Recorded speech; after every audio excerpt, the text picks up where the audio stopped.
Hello, hello, one and all. This is going to be a quick rant about Games Workshop. I know they're easy to rant on, but I'm afraid this one really has to be said, or I'm going to go nuts and punch someone in the face in real life. So it's best I make this video instead to vent. So here we go then. I just want to say that I'm going to come off the fence here on this one, because Games Workshop have really quite pissed me off on this now. And that is in their story writing, in their world lore, in their fluff. Okay? This move is childish. It is immature, what they have done. Okay, what do I mean?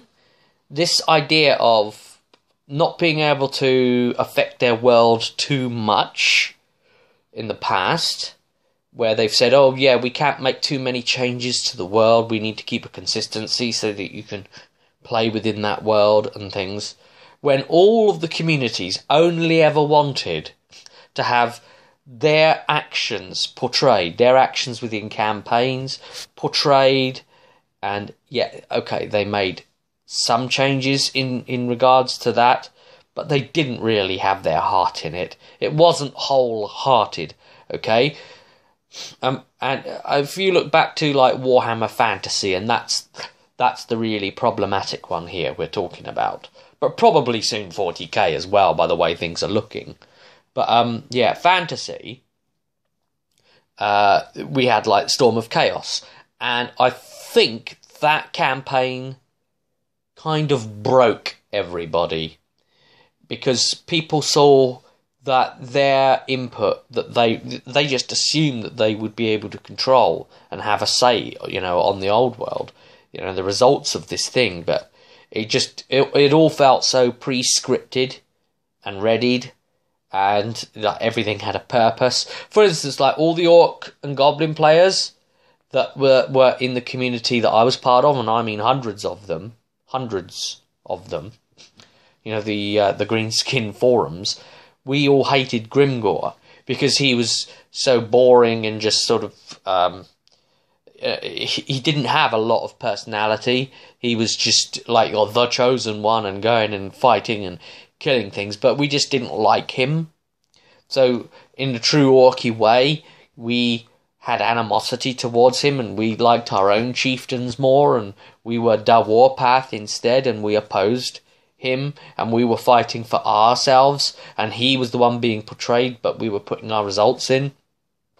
And because we were like all against him really, we were like affecting his progress or whatever, and making it less interesting, and then, you know, the end result being written in that he just comes along and like bashes Archaon up a bit, and but lets him live, and stupid shit like that. I mean, Gavthorpe was assumedly under some sort of pressure from Games Workshop HQ that he couldn't kill anyone off. This same bullshit that we're talking about here, you know. How the hell is Archaon even the Ever-Chosen in the end times? I'll be getting to the end times in a minute. How is he even still anybody when he failed Storm of Chaos? He should have been turned into some sort of spawn tortured creature. He fled, alright? He failed to take the city. He failed the gods. He shouldn't be bloody Ever-Chosen. But, you know, instead, it's like Games Workshop have decided, you know, despite everything else, that that's his role, and that's the role he must play, and that's the end of it. Well, that's just bullshit. And, you know, like, that really broke everyone. The people saw that, you know, their ideas weren't really taken into account, and it didn't really mean much taking part in a Games Workshop campaign. And it wouldn't have been hard for them to actually have causality, true causality. And what do I mean by that? Well, okay, the Empire won that campaign quite severely. But now let's imagine if Chaos had have won it, and apparently Archaon was trying to step into the flame in Middenheim and become the god Oryx Flame and become, ascend to godhood. But would that have really happened? Would it? Seriously? Would Games Workshop have wanted to, lose their Archaon? Or would Chaos have been stopped anyway? Because we know how much Games Workshop love to keep their continuity. Well, guess what? At least let an event of some sort happen, at least every 10 fucking years. I mean, that's a long time for continuity. That's slow as shit.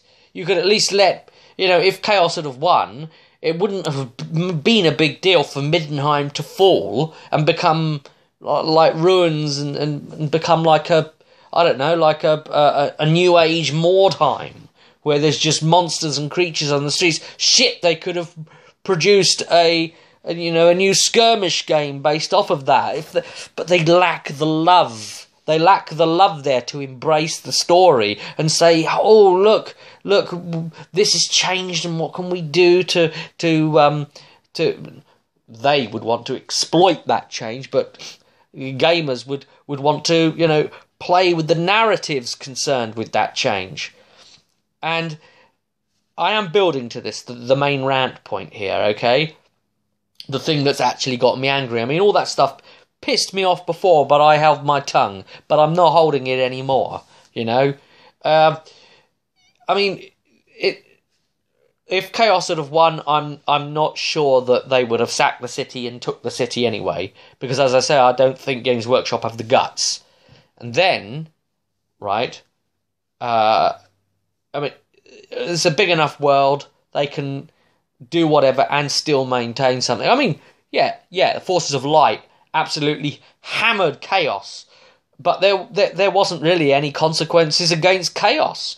I mean, the fact that Chaos lost so badly, they should have been pushed all the way back up into the wastes, and maybe the Empire could have said, right, we are now going to build brand new defences right on the border. We pushed you all the way back and we're going to build a wall. Okay? So we've pushed you back and we've sealed off the wastes, and there's like a gate now to be able to let anybody through. So, if it's the Kislev people coming down, then that's fine, we'll let them through. But, with towers all the way along it and stuff, that's very historic, right? To keep the enemy out. That's exactly what a defending army with such a dangerous border would do. And it would be the result of a campaign. It would change the map in some way. But fucking gutless. Leave the players disappointed, do nothing for them. And then let all these years pass with shit all happening, with no updates to the world. And then the most childish, immature thing happens, where you decide to actually make a change, and you change everything all at once. What? Morons! It's like, oh, we don't do anything to affect the storyline. Now we end the world! What? What? I mean, that actually feels like a child's come up with it. Oh, this is a great idea, now let's end the world! This is, Armageddon. That's fine, alright? As long as you have represented a changing world in the first place, for it to be able to change.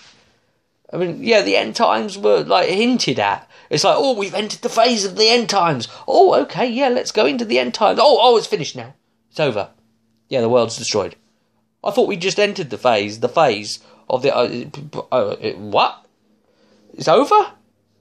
Already? I've never even played the End Times books. What do you mean it's over? Eh?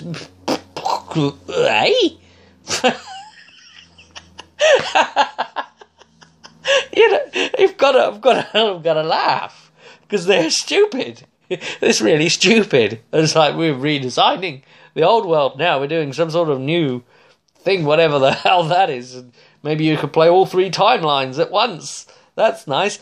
Ooh. That's great. We can now play in 3 timelines that are stuck in time and never going to change, instead of 1.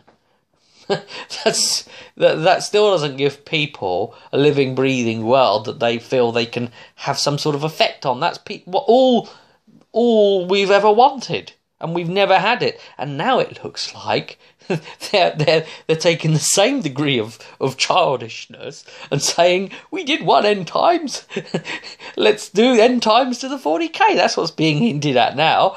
Let's bring back the Primarchs.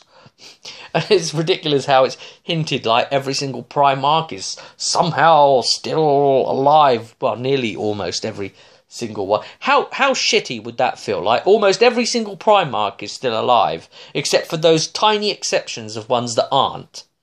Okay, like the Gorgon, who had his head completely just severed. You know, he's most definitely not alive. How shit it would feel to be Iron Hands. to like think in an end time scenario when all the Primarchs are coming back alive, and you would just feel like such a twat, wouldn't you?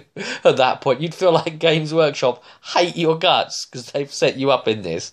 It's like, what? Why have they randomly made it so that like one or two Primarchs are actually completely dead, and then everyone else can come back?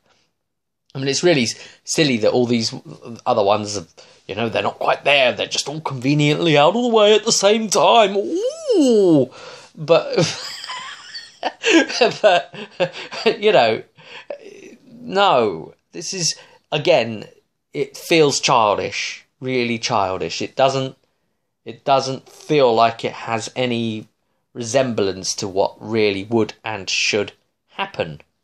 But, you know, in like normal circumstances, and yeah, I mean, you could say, oh no, it's worked out this way because it's been manipulated this way by the gods, and okay, all right, I get that, okay, but like the gods have manipulated it so that like some of the Primarchs definitely won't come back, and then.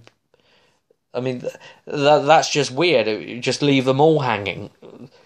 But then, if we actually go into the 40k lore even more, then we learn that, as the Alpha Legion learned, that the universe is screwed anyway because it as the Cabal showed them, the Acuity showed them, that they've got into the dark future in which Chaos win. This is the dark future, the long pain that Alpha Legion wanted to prevent by having just like, say, 300 years of internal war by Horus winning.